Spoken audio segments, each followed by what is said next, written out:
تحت شعار من عفرين تحت الحصار إلى العالم، وبرعاية جمعية بهار الإغاثية السورية، أقامت دار ساز للموسيقى وبإشراف الأستاذ أسامة دادا حفلة موسيقية لطلابها في مدينة عفرين.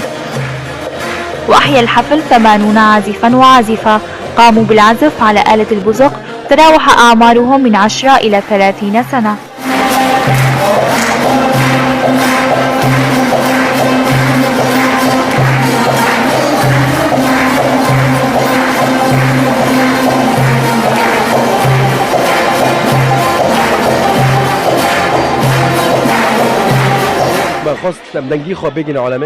أردنا أن نسمع العالم صوتنا، لأن جميعنا نعرف الوضع الذي نمر فيه ووضع سوريا.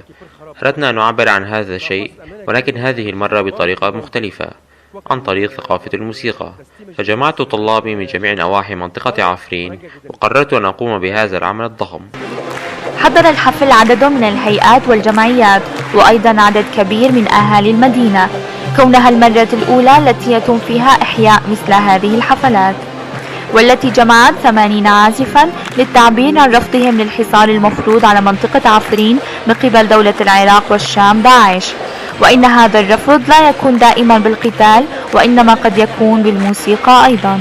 الحرب ليس فقط بالسلاح، وإنما أيضا بالموسيقى والثقافة والعلم، والموسيقى هي شيء أساسي في حضارة الإنسان، وأردنا أن نوصل رسالتنا بالموسيقى، وأردنا أن نقوم بعمل كبير على مستوى منطقة عفرين. أشكر الأستاذ أسامة دادا لأنه علم أولادنا، وكانت الحفلة رائعة، وأتمنى إن شاء الله أن يكون قادرا على تنظيم حفلات على مستوى أكبر. وفي نهاية الحفلة خصص صندوق لجمع التبرعات يذهب ريعها لمساعدة النازحين القاطنين في الأماكن العامة في مدينة عفرين. أنا عضوة بجمعية بهار الإغاثية. أردنا أن نرعى هذه الحفلة لنوصل صوتنا إلى العالم، ولنؤكد بأنه على الرغم من الأزمة والحصار الذي نمر فيه، إلا أن روح الموسيقى ما زالت موجودة في عفرين. من الجدير ذكره أن أسامة دادا هو خريج لمعهد الموسيقى، ويجيد العزف على آلة البزق والبغلمة والساز والجيتار، ولديه العديد من المعاهد والمراكز التدريبية في مدينة عفرين ونواحيها، وهو عضو في نقابة فناني سوريا، وأيضا عضو في نقابة فناني كردستان.